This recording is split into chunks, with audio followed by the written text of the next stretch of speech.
jungle.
आम जनता के लिए चांदना साहब को एक बार फिर से सरकार के खिलाफ ट्वीट करना पड़ा है।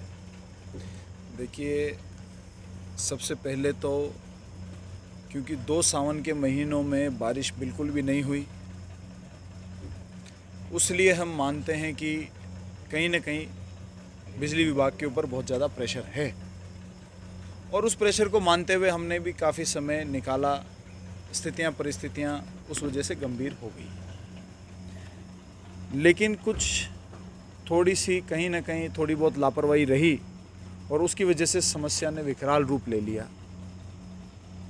और उस वजह से हम यहाँ तक आ गए।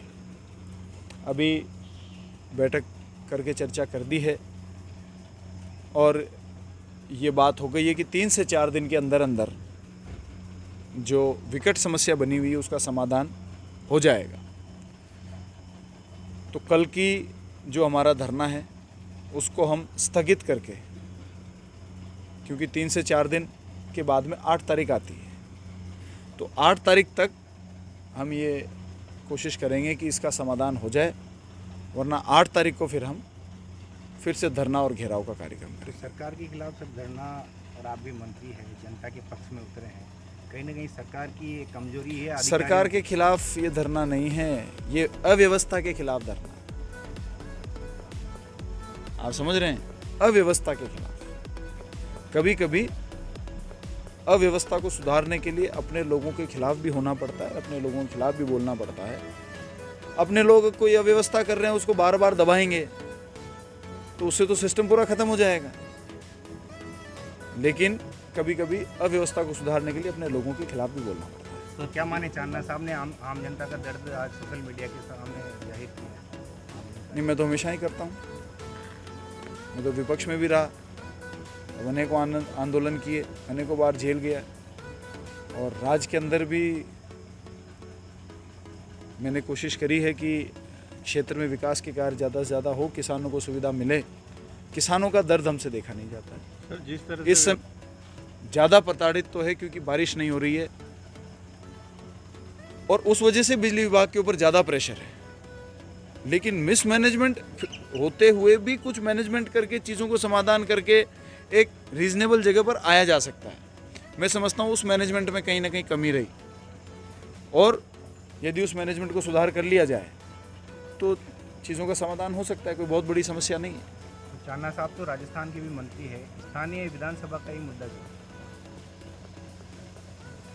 मैंने तो मेरे इलाके में देखा, मेरे इलाके का मुद्दा उठा दिया, कोई और इलाके के देखूंगा तो कोई और इलाके का उठा दूंगा, कोई बात ही नहीं। तो अब क्या माने, क्या डिसीजन रहा, कितने घंटे बिजली मिलेगी, क्या? देखिए, बिजली एक ऐसी चीज़ है जिसको कहीं स्टोर नहीं किया जा सकता और मौका आने पर कोई ब्लैक भी नहीं कर सकता।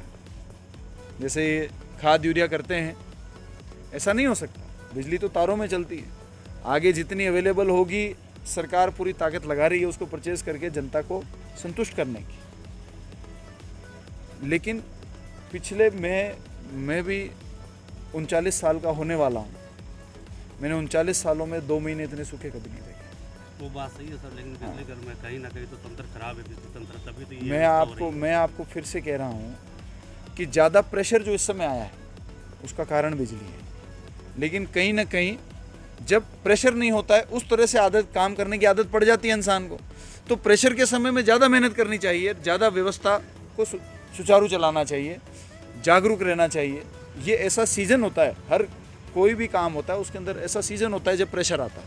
तो ऐसे में कम से कम सभी लोगों को मिलकर उस प्रेशर मैनेजमेंट का स्ट्रेटजी बनानी चाहिए, उस पर बेटर एक्टिव तरीके से उसको डिलीवर करना चाहिए। वो नहीं हो रहा था, आज बीजेपी को एक्शन मौका प्लान मिल बन गया, गया। बीजेपी को बुनाने का मौका मिला है कांग्रेस। क्या बुनाया बीजेपी ने? लगातार जो गजेंद्र सिंह है, राजेंद्र राठौड़ है, वो ट्वीट पे जवाब दे रहे हैं, घेर रहे हैं कांग्रेस। बीजेपी तो विपक्ष है कहाँ, ये तो अभी जागे इनको वोट लेने, इसलिए 5 साल कहाँ थे ये? 5 साल में क्या राजेंद्र राठौड़ साहब, गजेंद्र सिंह जी को कोई तकलीफ नहीं दिख रही थी? ये तो अभी वोट चुनाव आ गए इसलिए ये इस तरह के मुद्दे उठा रहे हैं। ये तो कहाँ सो रहे थे 5 साल तक गजेंद्र सिंह जी और राजेंद्र राठौड़ जी? ये तो नींद से जागे हैं क्योंकि इनका खुद का चुनाव आ गया। ये जनता की आवाज़ नहीं उठा रहे हैं, ये तो खुद की आवाज़ उठा रहे हैं कि हमारे को वोट दो, हमारे को वोट दो, और वो उस वे से सीधा नहीं बोल सकते, तो ये बातें बोल रहे हैं। बाकी इनका कोई औचित्य नहीं है, राज इनके हाथ से जा चुका है। जनता मन बना चुकी है कि कांग्रेस की सरकार को रिपीट करना है। माननीय अशोक गहलोत जी ने जो इन 5 सालों के अंदर जनता को सौगात देने का काम किया है वो अद्वितीय है। चाहे वो चिरंजीवी योजना हो, चाहे 500 रुपये का सिलेंडर हो, चाहे वो पालने योजना के पैसे बढ़ाने की हो, पेंशन बढ़ाने की हो, वो अद्वितीय है।